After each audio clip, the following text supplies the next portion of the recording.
আজকের এই ভিডিওতে আমরা দুটো বিভিন্ন ব্যাসার্ধের বৃত্ত অঙ্কন করব এবং তার সরল সাধারণ স্পর্শক অঙ্কন করব। সবার আগে ব্যাসার্ধ দুটি অঙ্কন করে নিলাম, R1 এবং R2।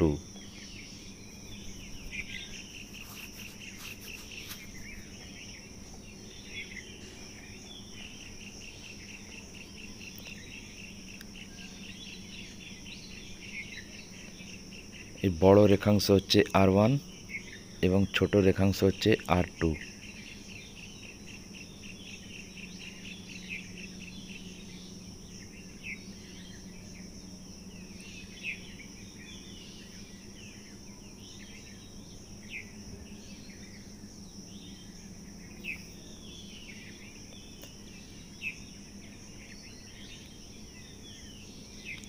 R1 ব্যাসার্ধের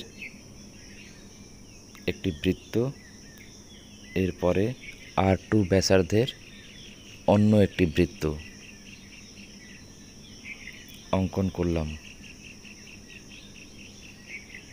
এরপরে দুটি বৃত্তের কেন্দ্র যোগ করে দেব।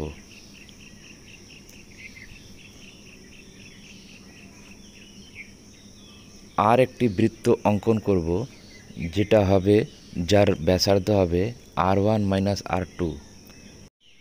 R1 মাইনাস R2 এর ব্যাসার্ধের যে বৃত্ত অঙ্কন করব তার কেন্দ্র হবে R1 বৃত্তের কেন্দ্র।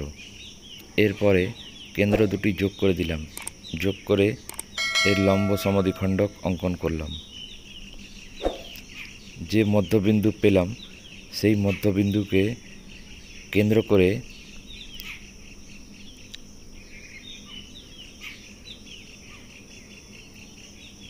ও পর্যন্ত ব্যাসার্ধ নিয়ে একটি অর্ধবৃত্ত অঙ্কন করলাম। এই অর্ধবৃত্ত R1 মাইনাস R2 বৃত্তের ব্যাসার্ধের যে বৃত্ত অঙ্কন করেছি সেই বৃত্তকে T বিন্দুতে ছেদ করে। এরপর T এবং P যোগ করে দিলাম, যোগ করে বাড়িয়ে দিলাম, যেটা R1 বৃত্তকে, R1 ব্যাসার্ধের যে বৃত্ত তাকে এ বিন্দুতে ছেদ করেছে।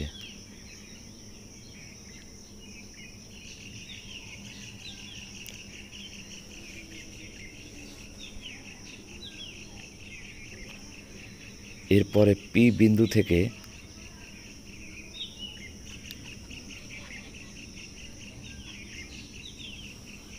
T এর সমান্তরাল অঙ্কন করব, যেটা OPর একই দিকে অবস্থিত।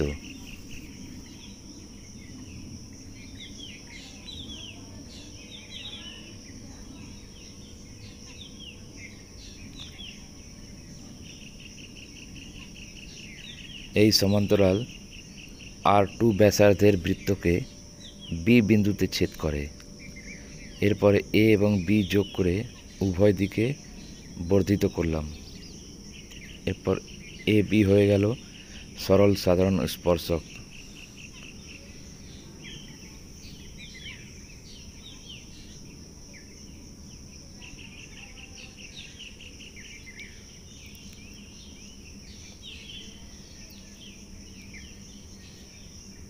এটা হলো R1, এটা হলো R2,